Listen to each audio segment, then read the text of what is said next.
আসসালামু আলাইকুম। আজকের রেসিপি বিফ সসেস। আমার চিকেন সসেসটা আপলোড করার পর থেকে অনেক বেশি রিকোয়েস্ট পেয়েছিলাম বিফ সসেসের জন্য। আর কিছুদিন আগেই গেল কুরবানি ঈদ। কুরবানি ঈদের পর সবার হাতের কাছেই অনেক বেশি মাংস থাকে।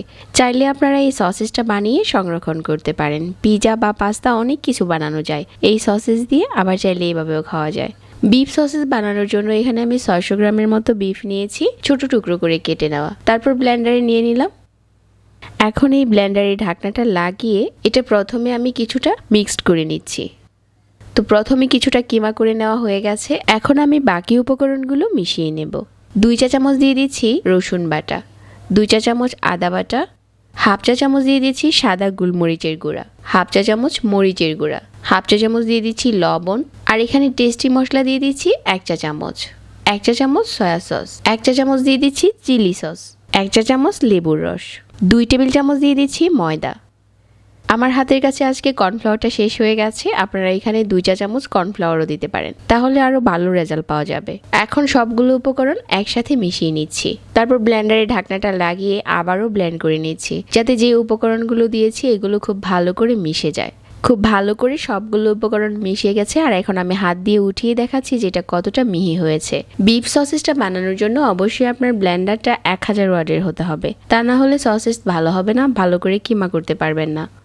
তারপর এখান থেকে হাতে নিয়ে হাতে অল্প একটু তেল লাগিয়ে রোলের মতো বানিয়ে নিতে হবে। একইভাবে সবগুলো বানিয়ে নিয়েছি। আর এখানে একটা র্যাপিং পেপার নিয়েছি, একটা সসেস এর উপরে রেখে একটা সাইড থেকে পেঁচিয়ে রোল করে নিচ্ছি।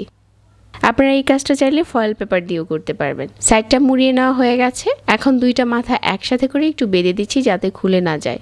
একইভাবে সবগুলো বানিয়ে নিয়েছি। চুলায় একটা পাত্রে পর্যাপ্ত পরিমাণের পানি ফুটতে দিয়েছি, আর এই ফোটানো পানির উপরে এগুলো দিয়ে দিচ্ছি। এর আগের বার যখন আমি চিকেন সসেসটা আপলোড করেছিলাম ওটা আমি ফয়েল পেপার দিয়ে বানিয়ে দেখিয়েছিলাম। আপনারা চাইলে এই র্যাপিং পেপার দিয়েও একইভাবে সসেসটা বানাতে পারবেন, আবার কেউ চাইলে ভাপেও বানিয়ে নিতে পারবেন। এইভাবে করে 10 মিনিটের মতো কুক করে নিচ্ছি। ঢাকনা দিয়ে ঢাকার দরকার নেই, 10 মিনিট কুক করলে এগুলো অনেকটাই ফুলে উঠবে। 10 মিনিট হয়ে গেছে, চুলাটাকে বন্ধ করে দিচ্ছি। এগুলো চুলা থেকে উঠিয়ে ফ্রিজের ঠান্ডা পানির মাঝে দিয়ে দিচ্ছি, আর 5 মিনিটের মতো ডুবিয়ে রাখছি। এগুলো এখন ঠান্ডা হয়ে গেছে। তো একটা সাইড থেকে খুলে দেখিয়ে দিচ্ছি যেটা কত ভালো করে কুক হয়ে গেছে। এখন এগুলো একটা জিপলক ব্যাগে ভরে সংরক্ষণ করার পালা। আপনি চাইলে স্লাইস করেও রেখে দিতে পারেন, যখন দরকার হবে তখন শুধু স্লাইস করে যে কোনো কিছু বানিয়ে নিতে পারেন। ডিপ ফ্রিজে আপনারা এটা কয়েক মাসের মতো সংরক্ষণ করতে পারবেন। আমি একটু কেটে শেয়ার করছি যে এই সসেসটা কত ভালো করে বানানো হয়ে গেছে। আশা করছি আজকের এই বিফ সসেসের রেসিপিও সবার কাছে ভালো লেগেছে। রেসিপি ভালো লাগলে চ্যানেল সাবস্ক্রাইব করে রাখবেন, আর আমাদের পেজ ফলো করতে পারেন। সবাইকে আবারও ধন্যবাদ জানাচ্ছি, আর আজকে এখানেই বিদায় নিচ্ছি। আল্লাহ হাফেজ।